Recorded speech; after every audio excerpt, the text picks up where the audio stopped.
자, 새해를 맞아 첫 번째 드리는 새벽 기도에 하나님 주시는 말씀입니다. 여호수아 2장 12절에서 27절 말씀 같이 나눌 때 기도 제목 한번 따라합니다. 새해에는 세상의 가치를 따라가지 않고 하나님만 사랑하게 하소서. 네, 사람은 언제나 무언가를 따라가고 있어요. 돈의 흐름을 따라 살기도 하고, 사람들의 시선을 따라 살기도 하고, 시대의 분위기와 가치관을 따라 살기도 합니다. 여러분들도 무언가를 지금 따라가고 있고, 무언가를 따라가기에 또 오늘 이 자리에 온 줄 믿습니다.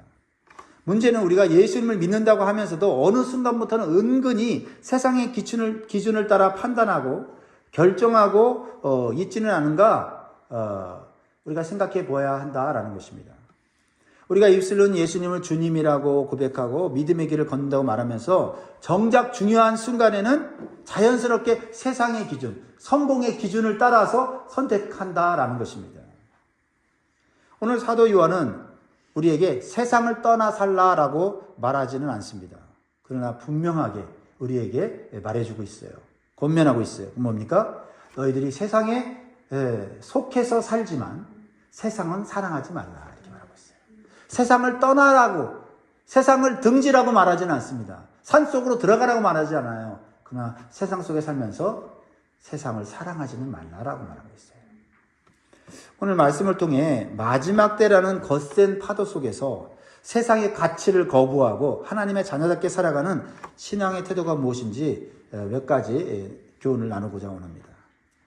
자, 첫 번째 주시는 교훈은요. 성도의 출발은 세상과의 단절이 아니라 구원의 확신을 갖는 거예요. 구원의 확신.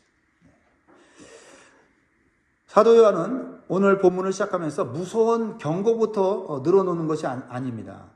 오히려 성도들이 누구인지를 가르쳐주고 있어요. 성도의 정체성이 무엇인지를 가르쳐주고 있습니다.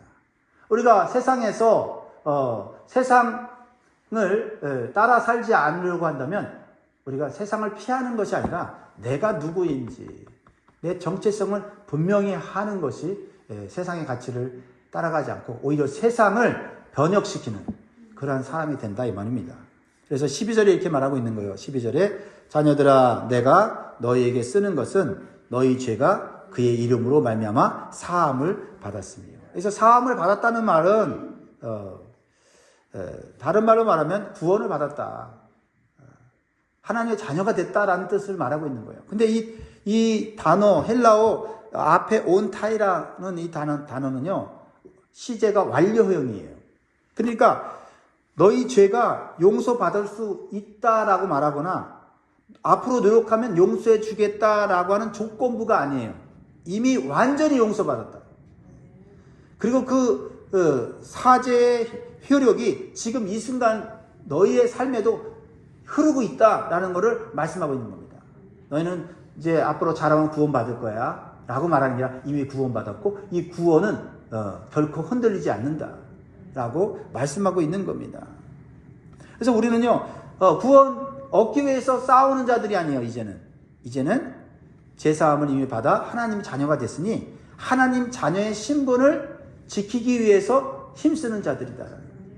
하나님 자녀인 것을 세상에 드러내면서 사는 삶이다라고 말씀하고 있는 거예요. 그래서 14절부터 보면 사도 요한은 아이들아, 청년들아, 아비들아 이렇게 부르고 있어요. 자, 이것은 단순한 나이를 말하는 게 아니에요. 그렇죠? 우리 공동체에도 아이들이 있고 청년들이 있고 아비들, 즉 부모들이 있습니다. 그런데 여기서 말하는 거는 단순히 어떤 나이를 따라 부르는 것이 아니라 신앙의 단계와 영적 성숙을 따라서 말하는 호칭이에요. 나이가 부모의 나이지만 영적으로는 아이일 수 있어요. 아이인데 어린아이인데 신앙이 청년의 신앙을 가질 수 있다라는 겁니다.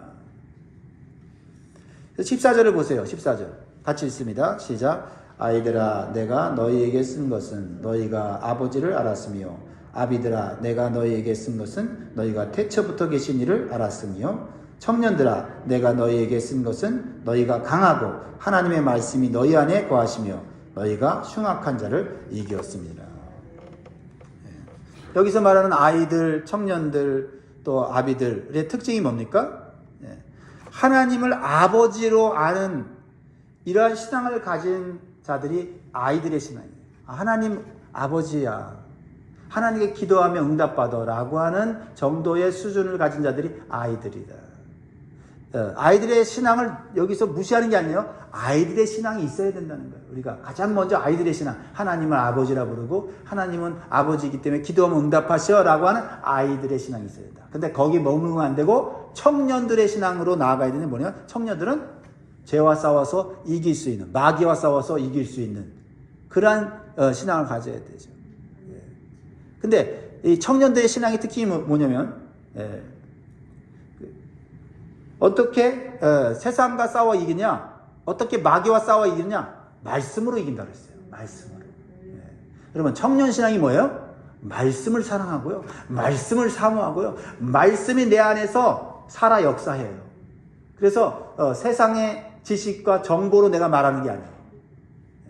우리는 오직 하나님의 진리의 말씀이 내 안에서 묵상되어져서 그것이 우리의 삶의 지혜로, 원리로, 그리고 사람들을 권면하는 그 말로 나와야 한다는 거죠.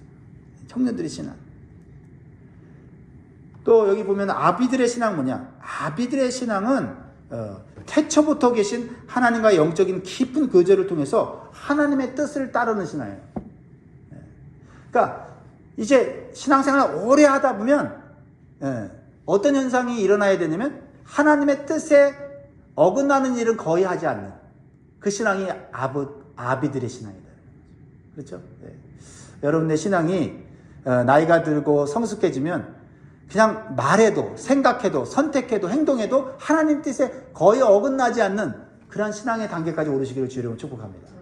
아브라함이 처음엔 아이의 신앙이었는데 청년의 신앙을 지나서 아비의 신앙이 됐을 때는, 그때는 하나님의 뜻에 어긋나는 일을 한 적이 없어요. 그 정점이 뭐냐면, 백세해 주신 아들 이삭을 하나님이 번제로 바치라고 했을 때 아브라함은 하나님 앞에 토를 달지 않았어요. 왜요? 하나님이 누구신지를 알고 그 아버지와 깊은 교제 속에서 하나님이 내가 생각하지 않은 일들을 하게 하실 때, 또 심지어는 불합리한 일을 나에게 시킬 때는 하나님의 깊은 뜻이 있지. 하나님 결코 나를 실망시킨 적 없잖아. 그런데 하나님이 이렇게 엄청난 일을 하라고 하시면 그건 또 엄청난 하나님의 은혜와 축복이 있겠지. 이렇게 생각이 돌아가는 거예요. 그러니까 아비의 신앙은 하나님의 뜻에 거부하는 적이 없는 거죠. 무조건 순종이에요. 무조건 순종입니다. 왜? 하나님께 순종하면 결코 우리의 삶이 망하거나 또 잘못된 길로 가지 않는다는 것을 분명히 알기 때문이에요. 여러분은 지금 어떤 신앙의 단계에 있는지 한번 생각해 보시기를 바랍니다. 아이의 신앙입니까? 그것도 좋습니다. 그러나 청년의 신앙으로 나아가기를 바랍니다. 청년의 신앙도 좋습니다. 그러나 여러분 신앙의 목표는 아비의 신앙, 하나님의 뜻에 어긋나지 않는, 의도적으로도 그렇지만 무의식적으로 하는데도 하나님 뜻대로 행하고 있는 내 삶을 여러분들이 볼 수 있기를 주의 이름으로 축복합니다. 여러분, 세상의 가치를 거스리는 힘은 내 강한 의지에서 나오지 않아요. 내가 누구인지, 내 소속이 어디인지를 분명히 아는 구원의 확신에서 시작이 돼요. 그리고 내 소속이 어디냐? 나는 이 땅이 아니라 하늘이라고 하는 것을 분명히 알고 이 땅에 살고 있는 거예요.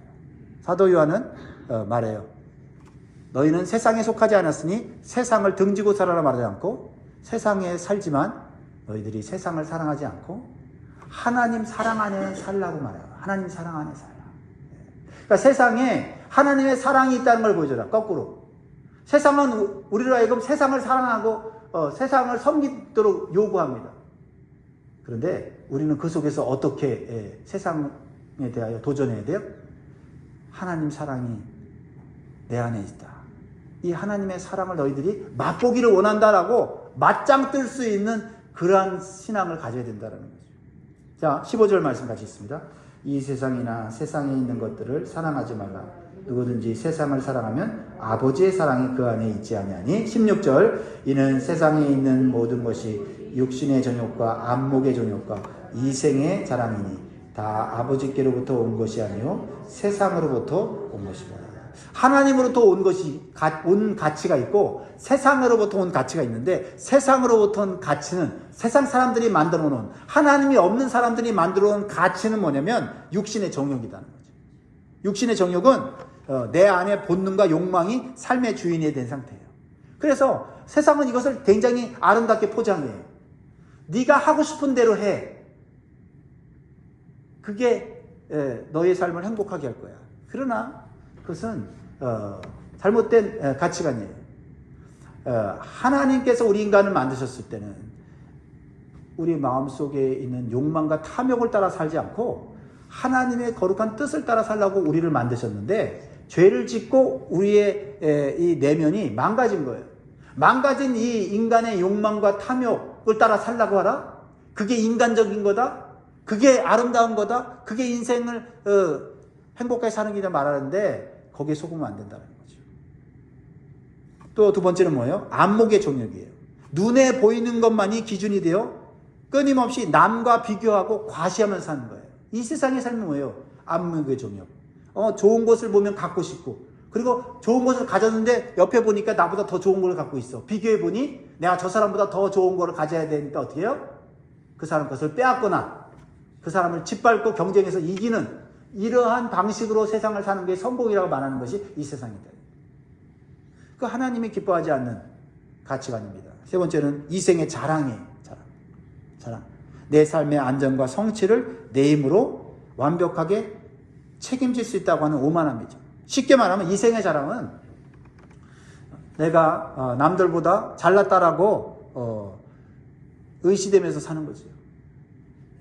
그래서 세상 사람들은 남들보다 잘한 것이 있고 남들보다 성공한 것이 있으면 그것을 드러내면서 사는 것이 명예라고 생각하고 그것이 인생의 만족이라고 생각합니다. 그러나 하나님은 이 인간을 그렇게 만들지 않았어요. 나보다 못한 사람을 사랑하고 나보다 부족한 사람을 채워주고 그리고 연약한 사람들을 돌봐주는 것이 그게 자랑이고 그게 하나님께 영광이라고 말씀하고 있어요. 하나님으로부터 온 가치와 세상으로부터 온 가치가 다르다는 것을 여러분 분명히 깨달으시길 주의 이름으로 축복합니다. 예수님 믿으면서도 세상의 가치와 기준을 따라 사는 사람들이 얼마나 많은지 몰라요. 예수님 믿는 이유가 뭐냐면 내가 높아지기 위해서, 세상에서 돈을 많이 갖기 위해서, 내가 남들보다 앞서가기 위해서 예수 믿는 사람도 있다. 그것은 뭐예요? 예수 믿는다는 하늘의 가치를 세상의 가치와 짬뽕시켜서 혼합시켜서 내 만족을 누리는 그러한 사람들이 많다라는 것입니다. 오늘날 이 마지막 때에 우리에게 주시는 이 메시지는 뭐예요? 하늘의 가치를 가지고 세상의 가치를 섞지 말라는 거예요. 세상의 가치를 따라 사는 사람들에게 하늘의 가치를 따라 사는 사람들의 삶을 보여주라는 것입니다. 그것이 우리의 사명인 줄 믿습니다. 여러분, 마지막 때는요, 교회 밖에도 하나님의 말씀을 무시하고 왜곡하는 사람들도 있지만 교회 안에도 하나님의 말씀과 하나님의 영적 교훈을 다운그레이드하는 사람들이 나타날 것이다. 그래서 이제 오늘 요한이 말하는 것 중에 하나가 뭐냐면 적그리스도가 마지막 때에 나타나는데, 이 적그리스도는 교회 밖에도 활동하지만 교회 안에도 들어와서 하나님의 말씀을 다운그레이드하고 왜곡하고 그리고 하나님의 말씀을 훼손시키는 일들이 생길 것이다.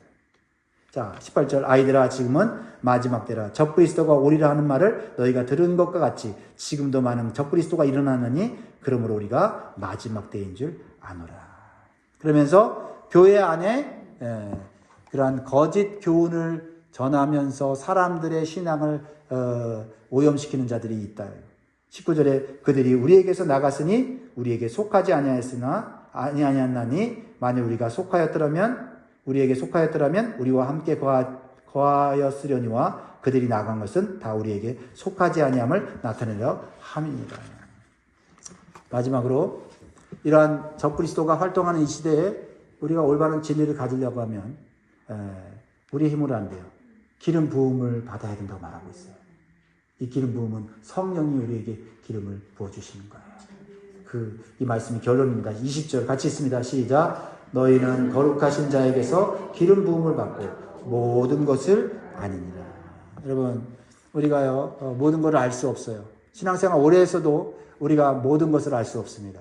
오직 성령의 기름 부으심을 받아서 선과 악을 분별하고 이 길이 옳은지 그른지 성령님께 물어보면서 겸손히 하루하루 사는 것이 그것이 믿음이 좋은 거예요. 그러므로 여러분 오늘도 성령의 기름 부으심을 받기 위해서 기도하시길 바랍니다.